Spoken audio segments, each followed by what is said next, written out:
You guys sent us a ton of material about this Batavia shipwreck. Yeah. And wow, what a story, right? Yeah. Survival, betrayal, brutality, you name it. It's all there. It's really got it all. Get ready, because today we're diving deep into some 17th century Dutch maritime history. Okay. And let me tell you, you won't believe some of the twists and turns. I think people will be pretty surprised by some of this stuff, yeah. Oh, absolutely. It all starts with this, well, I guess you could say it all starts with the Dutch East India Company. Okay. Or VOC for short. I mean, you've probably heard of it. Sure, yeah. This massive, massive trading company. Me. Like, if you can imagine, like, the Google or Amazon of their day. Wow, okay. Controlling just huge amounts of global commerce. And their motto. Their motto. Jesus Christ is good, but trade is better. Yeah. I mean, that really kind of tells you everything you need to know right there, doesn't it? Well, I think it does reflect the sort of prevailing mindset of the time, right? I mean, Yeah, profit often came before people, unfortunately. yeah. And I guess their flagship, the Batavia, that was a stunning example of just how wealthy the VOC was. So paint me a picture here. Well, what was the Batavia like? Well, okay, imagine a ship so grand Okay. that its construction, just the construction, Just to build it. cost the equivalent of about 4.5 million Australian dollars today, Wow. decked out with 24 bronze cannons. Oh, wow. It was meant to, Show off a little bit. show off but also intimidate Sure. any pirates that might be out there. Yeah. The whole point of the Batavia was to transport this extremely valuable cargo. Okay. Silver, jewels, Oh, wow. tons and tons of coins. So basically a floating fortress brimming with riches. Basically, yeah. $4.5 million, though. You'd think they'd at least make life, like, a little comfortable for the poor crew with that kind of money, right? Yeah, you'd think. Right. Sadly, no life on board. Notoriously harsh. We read in these sources you sent. Contaminated water, frequent disease outbreaks, incredibly cramped quarters. I mean, Yeah. it was just a recipe for disaster. Yeah. Before you even factor in, the human element. And speaking of the human element, Yeah. the seeds of this whole mutiny, Right. they were being sown even before the ship left port, right? That's right. There's that story of Lucretia Johns, Lucretia Johns. Uh-huh. the passenger who was traveling to meet her husband. Yes. She was brutally assaulted on board. It's a terrible story. And suspicion fell on, well, some pretty high-ranking figures, Huh? Jan Zaverts, even Captain Arian Jacobs himself. The captain, yeah. But it's more than just a horrific crime, isn't it? And it's not just a crime. This event really kind of exposed all the tension Yeah, the tensions. and power struggles that were already kind of brewing on board. That's right. Right. Yeah. So you've got Commander Francisco Pelsart in charge, He's the commander, yeah. but his leadership style, from what I understand, was Yeah. often perceived as kind of indecisive. A little wishy-washy, yeah. And then you've got this hot-headed Captain Jacobs, Oh, yeah, Kevin Jacobs. skilled sailor, yes, Oh, yeah, definitely. but also prone to Yeah.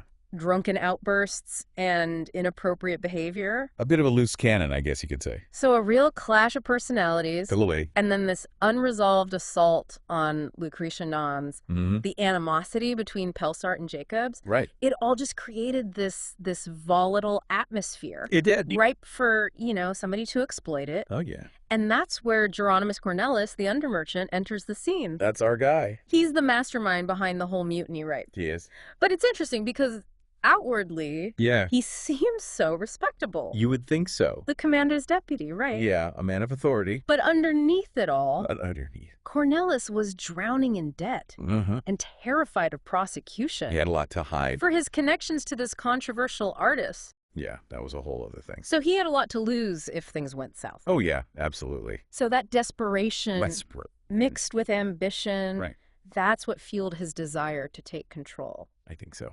He saw an opportunity to, escape his past Just start over. and potentially seize the Batavia's fortune All that for treasure. himself. Why not?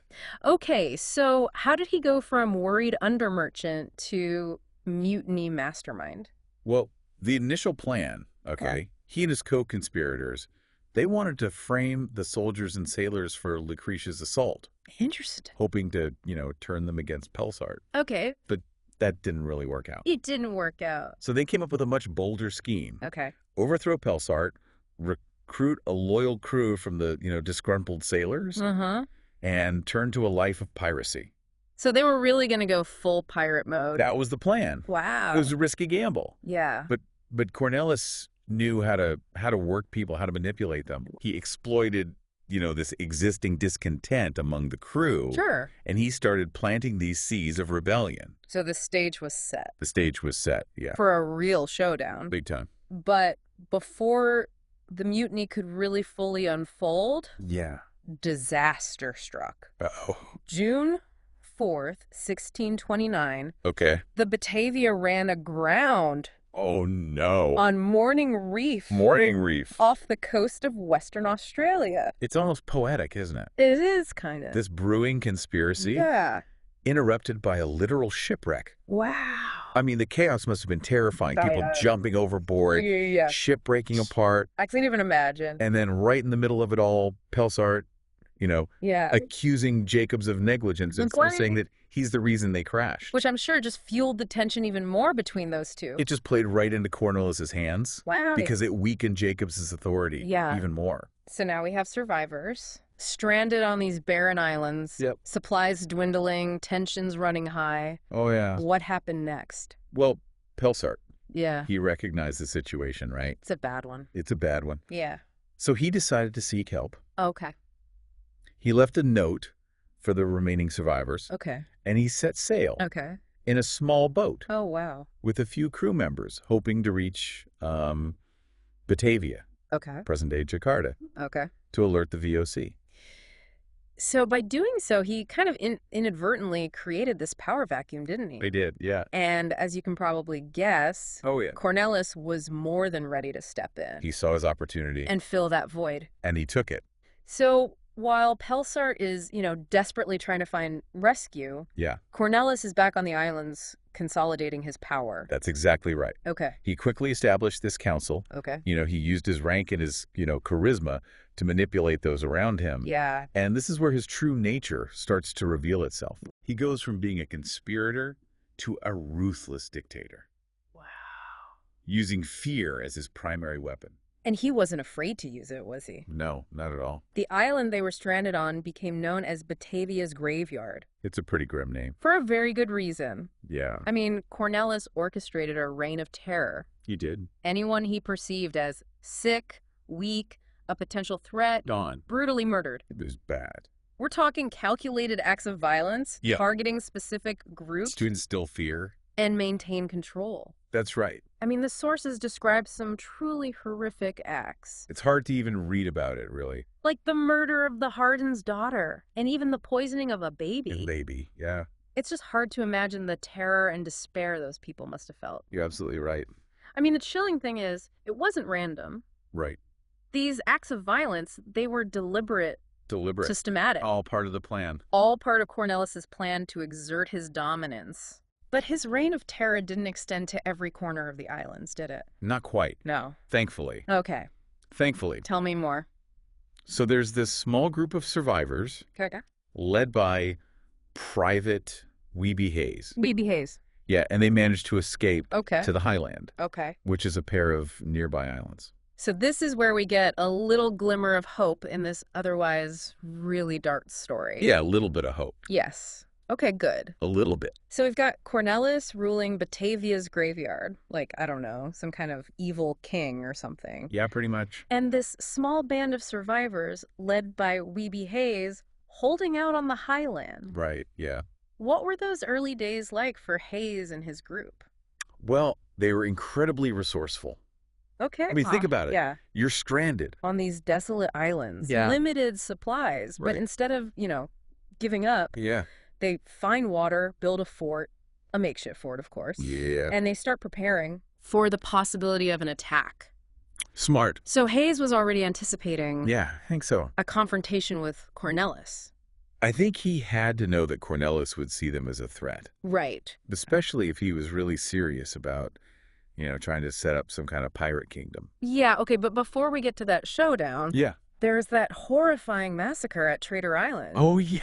I mean, how Unfortunately. could we forget Yeah. Cornelis consumed by paranoia? Yeah, he was not a stable guy. driven to eliminate any potential rivals, Right. sends a group of armed mutineers Ah, to Traitor Island, that's right. where a number of survivors had taken refuge. A lot of women and children. It's terrible. Then what happened? Just a brutal, calculated attack. Okay. I mean, no one was spared. Awful. The sources you sent, I mean, they really highlight the just sheer horror of that event. Yeah. It really sent shockwaves through the remaining survivors and solidified Cornelis's control. It's hard to even comprehend the level of cruelty involved in that attack. Yeah, It must have been a turning point I think so. for those who were still under Cornelis's rule. Absolutely. And it must have just extinguished any little, like, flicker of hope Yeah, any hope they had left. that they might have had. Yeah, And their lives just became this terrifying ordeal. right. Imagine being constantly on edge, fearing for your life, Yeah. never knowing when Cornelis might turn on you.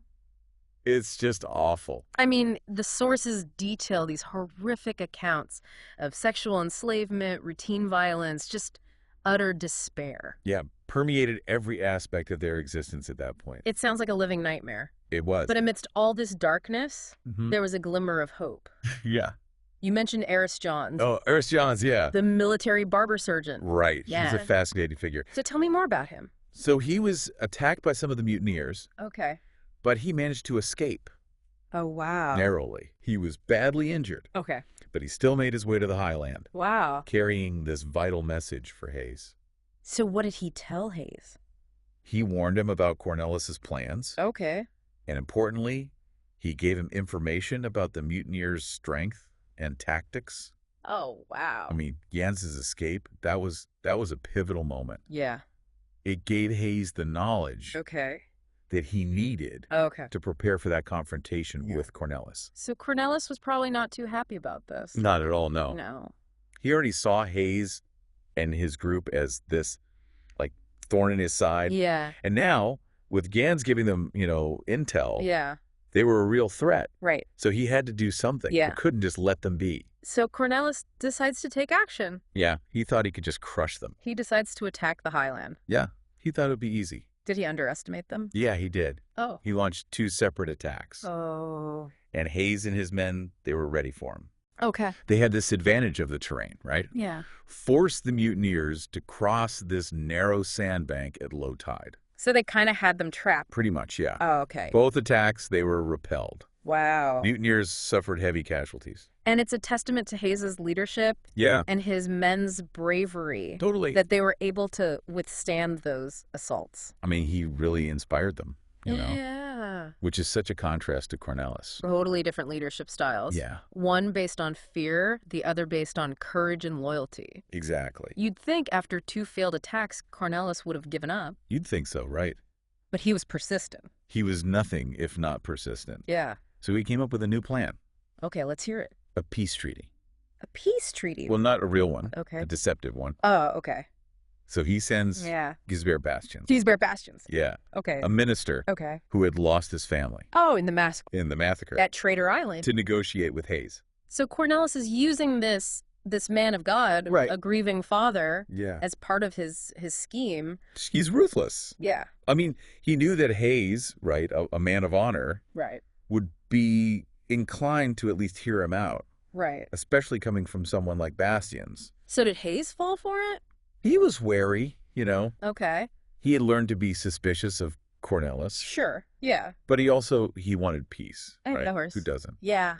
So when Cornelis and his men showed up Yeah. for these, supposed peace talks, Yeah. Hayes and his soldiers, they launched a surprise attack. Oh, wow. So risky. I know, right? Did it work? It did. It was a gamble, but it paid off. Wow.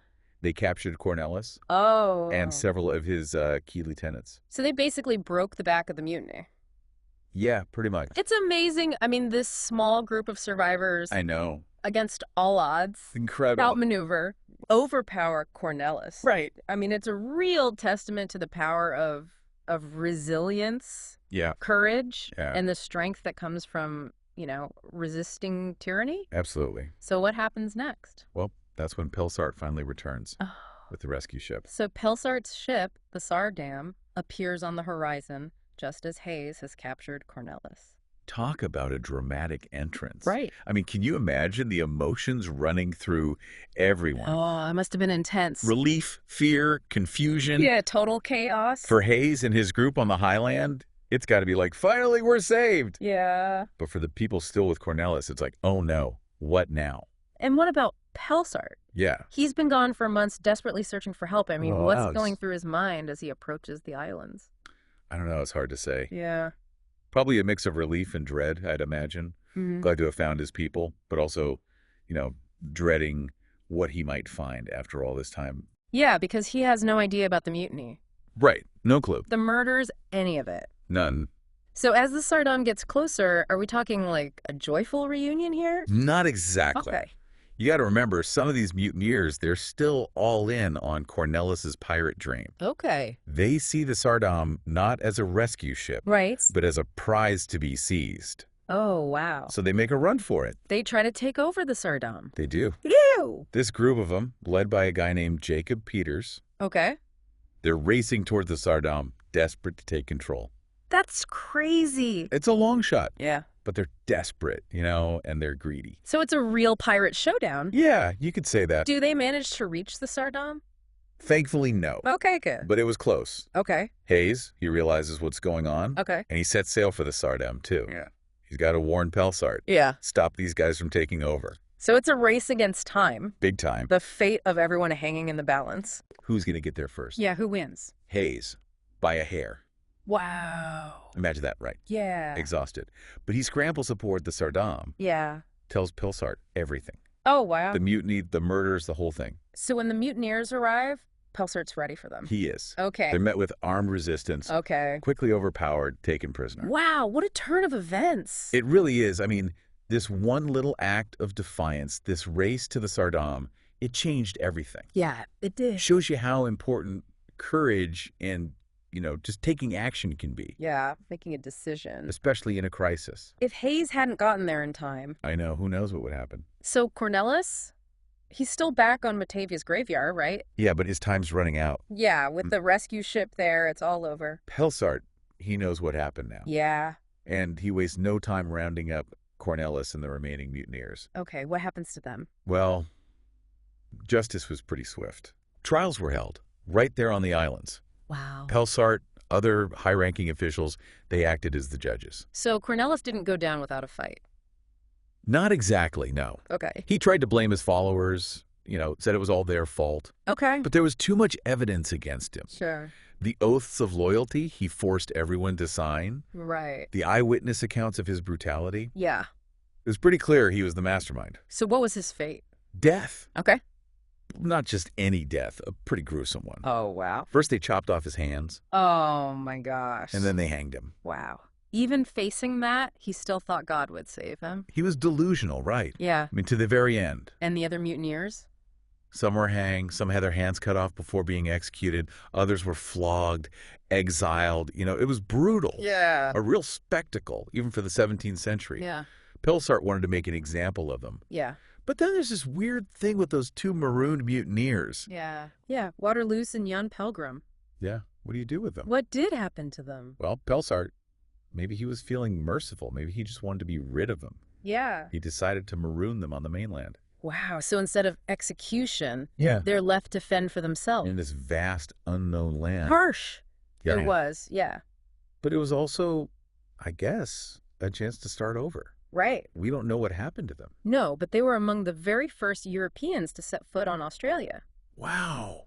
Talk about an unexpected twist. It's a reminder that history is full of these strange turns, Yeah, these unexpected moments where individual lives intersect with these huge historical forces. Yeah, you never know what's going to happen. And what about the innocent survivors?